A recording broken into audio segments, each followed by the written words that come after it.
दोस्तों, अगर मोटरसाइकिल की किक की सील बार बार लीक हो रही हो और किक के अंदर ये चाल भी हो तो इसका आज मैं प्रॉपर हल आज इस वीडियो के अंदर लेकर आया हूँ। किक की सील इस वजह से बार बार लीक होती है कि अगर क्लच कवर में सील की जगह सही ना हो या क्लच कवर के अंदर शाफ्ट लूज़ हो तो उसकी वजह से सील जो है वो बार बार लीक होती है।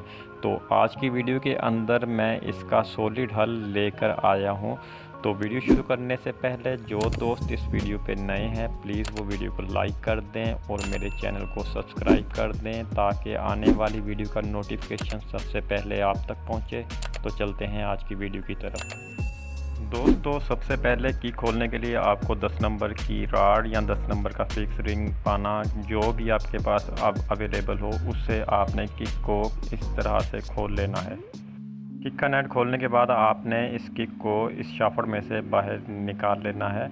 अगर आराम से आ जाए तो ठीक है, वरना नीचे वाली साइड से एक्सल रख के अगर आप थोड़ी सी चोट मारेंगे तो ये किक जो है आसानी से बाहर आ जाएगी। तो जैसे कि आप ये देख रहे हैं इसकी शाफ्ट के ऊपर भी काफ़ी आयल है और ये किक की सील जो है वो बार बार इसकी लीक हो रही थी। तो इस सील को निकालने के लिए आपको एक मुआला पेचकस चाहिए होगा। एक मुआला पेचकस इस सील वाली जगह पे रख के थोड़ी सी चोट मार के अगर इसको आप घुमाएंगे तो ये सील आसानी से बाहर आ जाएगी।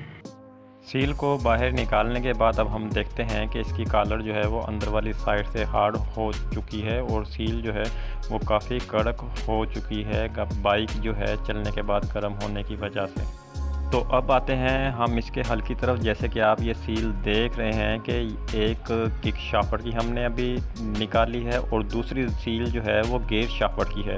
जैसे कि आप देख रहे हैं कि इसकी कॉलर जो है वो काफ़ी ज़्यादा तंग है और ये सील जो है किक वाली सील से काफ़ी मोटी है और बड़ी है, जिसकी वजह से ये सील जो है इस कवर के अंदर अगर कवर के अंदर कोई फॉल्ट हो, टूटा हुआ हो या उसकी जगह सही ना हो तो ये गेयर वाली सील जो है उसके अंदर बिल्कुल टाइट आएगी, जिसकी वजह से किक की सील जो है वो आपकी लीक नहीं होगी।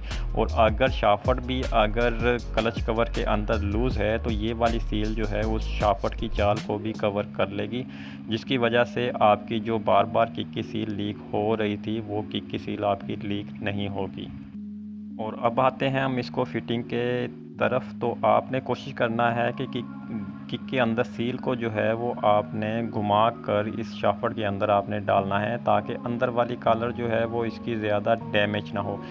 इस तरह से अगर आप घुमा के इस सील को डालेंगे तो ये सील जो है बिल्कुल सही तरीके से फिट भी हो जाएगी और ये लीक भी नहीं होगी।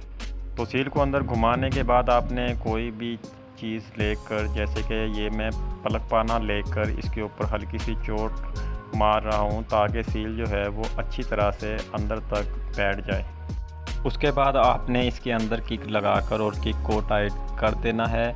उम्मीद करता हूँ कि वीडियो आपको समझ आई होगी और पसंद भी आई होगी। अगर वीडियो आपको अच्छी लगी है तो प्लीज़ वीडियो को लाइक कर दें और मेरे चैनल को सब्सक्राइब कर दें ताकि आने वाली वीडियो का नोटिफिकेशन सबसे पहले आप तक पहुँचे। तो मिलते हैं नई वीडियो।